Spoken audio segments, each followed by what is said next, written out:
Welcome to Maharashtra eAcademy for engineers. आज के lecture में थीन सिलेंड्रिकल शेल के न्यूमेरिकल सॉल्व करेंगे। एकदम सिंपल न्यूमेरिकल है, सिंपली यहाँ पे आपको फॉर्मूला यूज करना है और न्यूमेरिकल को सॉल्व करना है। ऐसा एक न्यूमेरिकल आपका 100% एग्जाम में आएगा 6 to 8 मार्क्स के लिए। तो यहाँ पे फॉर्मूला अप्लाई करना है और न्यूमेरिकल को सॉल्व करना है। जितने भी फॉर्मूलाज थे उसके ऊपर मैंने सेपरेट वीडियो बनाया है, वीडियो आप सबसे पहले देख लीजिए, देन आपको ये वीडियो देखना है। तो देखिए, ऐसी आपको आगे आने वाले वीडियो के अपडेट चाहिए तो अपना जो टेलीग्राम चैनल है उसे ज्वाइन कीजिए, उसका लिंक डिस्क्रिप्शन में है। उसी के साथ आपको स्ट्रेंथ ऑफ मटेरियल और मैकेनिक्स ऑफ स्ट्रक्चर के नोट्स चाहिए तो अपना जो एप्लीकेशन है महाराष्ट्र eAcademy उसे डाउनलोड कीजिए, उसका भी लिंक डिस्क्रिप्शन में दिया है। देखिए यहाँ पे सबसे पहले थीन सिलेंड्रिकल शेल यूनिवर्सिटी एग्जाम आया हुआ है, न्यूमेरिकल है, May 24 के एग्जाम में उसे सॉल्व करेंगे। एकदम सिंपल है, यहाँ पे थोड़ा चेंज हो सकता है, सिंपली फॉर्मूला आपको अप्लाई करना है, न्यूमेरिकल को सॉल्व करना है। ठीक है, सोल्यूशन स्टार्ट करेंगे। सबसे पहले हमें जो गिवन डेटा दिया है वो सबसे पहले राइट डाउन करना है, जो भी गिवन डेटा हमें दिया हुआ है। एकदम सिंपल है, सबसे पहले आपको गिवन डेटा के हिसाब से राइट डाउन करना है। थीन सिलेंड्रिकल शेल, देखिए यहाँ पे क्लियर कट मेंशन किया है, thin cylindrical shell 3 metre long. ठीक है, लेंथ कितना है, length is equal to 3 metre, मतलब 3 इंटू 10⁻³ mm, मतलब 3000 mm, and 1 metre in diameter. Diameter कितना है आपका, डायमीटर 1 मीटर, मतलब 1 into 10⁻³ mm is subjected to internal pressure, मतलब P का value, P is equal to 1 Newton per mm square. If thickness of the shell is T, thickness of the shell is 12 mm. Find the circumferential and longitudinal stress. एकदम simple है, find circumferential and longitudinal stress। देखिए यहाँ पे to find में उसने हमें क्या बोला है, they also find maximum shear stress and change in dimension. Take E is equal to, देखिए E का value 2 into 10⁵ Newton per mm square. Then Poisson's ratio mu is equal to 0.3. To find में हमें बोला है, to find सबसे पहले उन्होंने बोला है find circumferential stress and longitudinal stress, मतलब sigma H and sigma L, then find maximum shear, then second हमें बोला है tau, then third change in dimension, मतलब डेल्टा एल और delta D, delta L and delta D. कभी कभी change in volume भी find out करने के लिए बोल सकते हैं। देखिए एकदम सिंपल है, तो सोल्यूशन स्टार्ट करेंगे। सोल्यूशन, देखिए सबसे पहले क्या फाइंड आउट करना है, सर्कमफरेंशियल स्ट्रेस और हुप स्ट्रेस। देखिए सर्कमफरेंशियल, नहीं तो हम लोग बोलते हैं हुप स्ट्रेस, हुप स्ट्रेस नहीं तो सर्कमफरेंशियल स्ट्रेस, दोनों का एक ही नाम है। Sigma H is equal to PD upon, देखिए PD upon 2t, sigma H is equal to PD upon 2t का वैल्यू कितना है 1, डायमीटर आपका कितना है 1 into 10⁻³ divide by 2 into thickness कितना है आपका 12, तो सिग्मा एच का वैल्यू आपका आ रहा है, देखिए 1 इंटू 10⁻³ मतलब 1000 डिवाइड बाय 2 इंटू 12, आंसर है आपका 41.66, 41.66 newton per mm square, 41.66 newton per mm square. Then longitudinal stress, longitudinal stress sigma L is equal to, देखिए क्या कर सकते हैं, दो फॉर्मूला अवेलेबल है, इसका हाफ भी ले सकते हैं सिग्मा एच बाय 2, नहीं तो PD by 4t, PD by 4t, जो भी फॉर्मूला आपको कंफर्टेबल लगे उसे यूज कर सकते हो। 1 इंटू 10⁻³ डिवाइड बाय 4 इंटू 12, तो सिग्मा एल का वैल्यू यहाँ पे आपका आ रहा है 1000 divide by 4 into 12, 20.83 20.83 newton per mm square 20.83 newton per mm square. Then find out करेंगे maximum shear stress.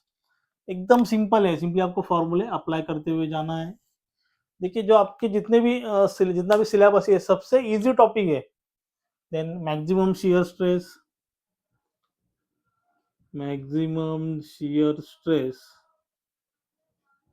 Tau maximum shear stress tau tau is equal to PD by 80। दूसरा वाला भी फॉर्मूला यूज करते हैं, ये वाला फॉर्मूला भी use कर सकते हैं। PD by 80 1 into 10 raised to 3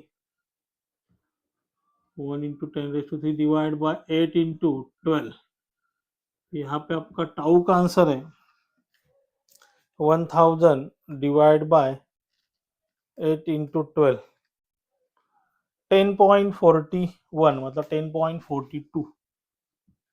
10.42 Newton per mm square 10.42 Newton per mm square 416 है तो 42 कर सकते हैं। 10.416 के मतलब 10.42। नेक्स्ट क्या बोला यहाँ पे चेंज इन लेंथ और चेंज इन डायमीटर मतलब चेंज इन डायमेंशन यहाँ पे हमें फाइंड आउट करना है। तो देखिए उसके लिए हमें स्ट्रेन का वैल्यू चाहिए। हुप स्ट्रेन, देखिए hoop strain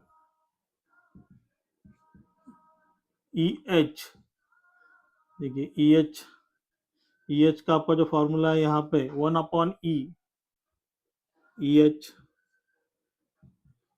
1/E sigma H minus mu into sigma L sigma H into mu into दूसरा वाला भी फॉर्मूला यूज कर सकते हैं, आंसर आपका सेम आएगा।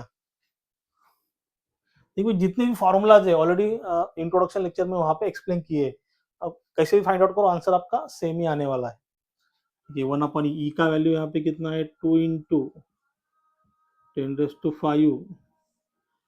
सिग्मा H का वैल्यू कितना है सिग्मा H 41.66 माइनस म्यू का वैल्यू आपका कितना है 0.3 इंटू सिग्मा L का वैल्यू कितना है 20.83।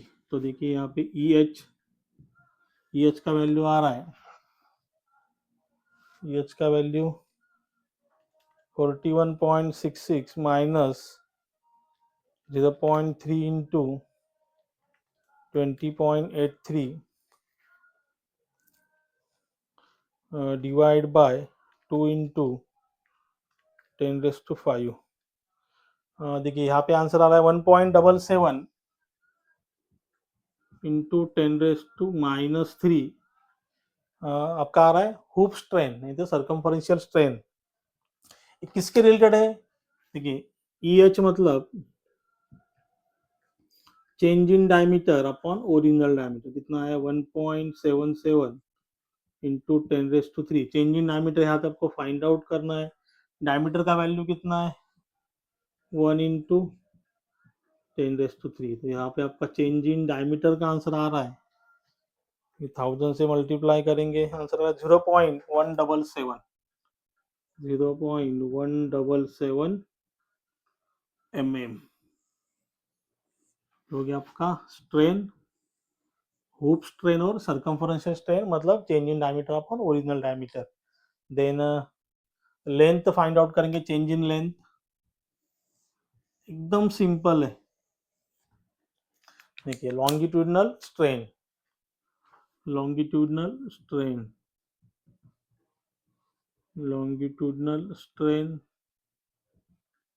मतलब EL is equal to sigma L minus 1/E sigma L minus mu into sigma H। तो 1/2 into 10⁵ सिग्मा एल का आपका वैल्यू कितना है 20.83 माइनस म्यू का वैल्यू 0.3 इंटू सिग्मा एच का वैल्यू 41.66, तो यहाँ पे स्ट्रेन का वैल्यू आ रहा है। ठीक है, स्ट्रेन का वैल्यू यहाँ पे कैलकुलेट करेंगे 20.83 minus 0.3 into 41.66 divide by 2 into 10⁵, 4.16 into 10⁻⁻5, ये हो गया आपका लॉन्गिट्यूडनल स्ट्रेन। इस किसके रिलेटेड है? Longitudinal strain is equal to change in length upon original length. तो 4.16 into 10⁻⁻5 change in length upon original length यहाँ पे कितना आपका 3 मीटर, मतलब 3000 mm, 3 इंटू 10⁻3, तो चेंज इन लेंथ का यहाँ पे आपका वैल्यू आ रहा है इंटू 0.124 mm, तो हो गया आपका फाइनल आंसर। अगर हमने यहाँ पे चेंज इन वॉल्यूम कैलकुलेट करने के लिए बोला तो चेंज इन वॉल्यूम भी कैलकुलेट कर सकते हैं। तो इस तरह हमने फाइंड आउट किया hoop stress, longitudinal stress, maximum shear stress, change in dimension में, चेंज इन डायमीटर और चेंज इन लेंथ। इसका आंसर आप नोट डाउन कर लिया। इसमें कुछ भी डाउट रहेगा तो आप मुझे कमेंट में बता सकते हैं। Thank you.